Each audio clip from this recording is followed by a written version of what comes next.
Good evening all friends. భార్యాభర్తల బంధం గురించి మాట్లాడాలి అనుకుంటున్నాను. భర్త భార్య ఒక ఫ్యామిలీలో పునాదురాళ్ళు లాంటి వాళ్ళు. ఒక ఇల్లు కట్టుకునేటప్పుడు పునాదులు ఎలాగా దృఢంగా ఉంటే, భూమిలో దృఢంగా ఉంటే ఇల్లు అన్ని సంవత్సరాలు నిలుస్తాయి అంట. కానీ ఫ్రెండ్స్, ఇక్కడ భార్యాభర్తల బంధాలు ఏంటంటే ఈగోలతో, వాళ్ళ సంబంధాలు ఈగోలతో, భయాలతో, అనుమానాలతో, కొన్ని మూడో వ్యక్తి చేయటం మూలాన, చెప్పుడు మాటలేంటం మూలాన కుటుంబాలు విచ్ఛిన్నమైపోతున్నాయి. పిల్లలు బాధపడిపోతున్నారు. ఇలాంటి కుటుంబాలు చాలా ఉన్నాయి ఫ్రెండ్స్. ఇక్కడ ప్రేమ ఉంటే అనుమానం, ప్రేమ ఉన్న చోట అనుమానం ఉండకూడదు, నమ్మకం ఉండాలి.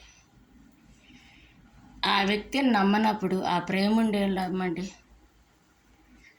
ప్రేమ ఉంటుందంట కానీ మనిషిని నమ్మరంట. అట్లా కూడా కుటుంబాలు విడిపోతాయి ఫ్రెండ్స్. ప్రేమ ఉన్న చోట నమ్మకం ఉండాలి, అనుమానాలు ఉండకూడదు. ఇలాంటి కుటుంబాలు ఎన్నో పాడైపోయినాయి. ఈగోలు కొన్ని. ఒక బండి నడిచేటప్పుడు 4 చక్రాలు ఉండని, 2 చక్రాలు ఉండని, 1 చక్రం ఉండని, ఆ బండిలో ఉన్న పార్ట్స్ సరిగ్గా లేకపోతే మనం ముందుకు వెళ్ళలేం, మనం చేర్చలేం. మనం చేరుకోవాలని గమ్యానికి మనం చేరుకోవాలనుకుంటే, సురక్షితంగా చేరుకోవాలంటే ఆ బండి కరెక్ట్గా ఉండాలి. ఆ పార్ట్లు అవ్వచ్చు, ఇంజిన్ అవ్వచ్చు, ఆయిల్ అవ్వచ్చు, ఇంకేదైనా అవ్వచ్చు. పిల్లల పట్ల తల్లిదండ్రులకు నమ్మకం ఉండాలి, ప్రేమ ఉండాలి, భయము ఉండాలి. తల్లిదండ్రుల పట్ల బాధ్యత కూడా ఉండాలి. బిడ్డల పట్ల తల్లిదండ్రులు కూడా అట్లా బాధ్యతగా, ప్రేమగా, భయంగా కూడా ఉండాలి. ఈ రోజుల్లో చూస్తే తల్లిదండ్రుల పట్ల బిడ్డలకు భయం ఉండదు, మళ్ళీ పిల్లల పట్ల తల్లిదండ్రులకు బాధ్యత ఉండదు.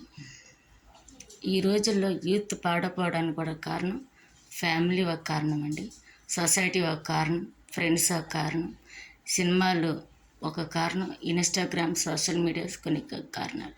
మంచి చెడు ఆలోచించట్లేదండి. ఇంక వెళ్ళిపోతున్నారు. ఇటు వెళ్ళిపోతుంటే అటు వెళ్ళిపోతుంది ఫ్రెండ్స్. కుటుంబాలు విచ్ఛిన్నమైపోతున్నాయి, బంధాలు పాడైపోతున్నాయి. ఇదివరకటి రోజుల్లో లోకం ఏమనుకుంటుందో, చుట్టుపక్కల ఏమనుకుంటారు, మరి బంధువులు ఏమనుకుంటారో అని భయపడేవాళ్ళు. కానీ ఇప్పుడు ఆ భయాలు కూడా లేవండి. కోర్టులో చాలా ఇట్లాగే ఉన్నాయండి ఫ్రెండ్స్.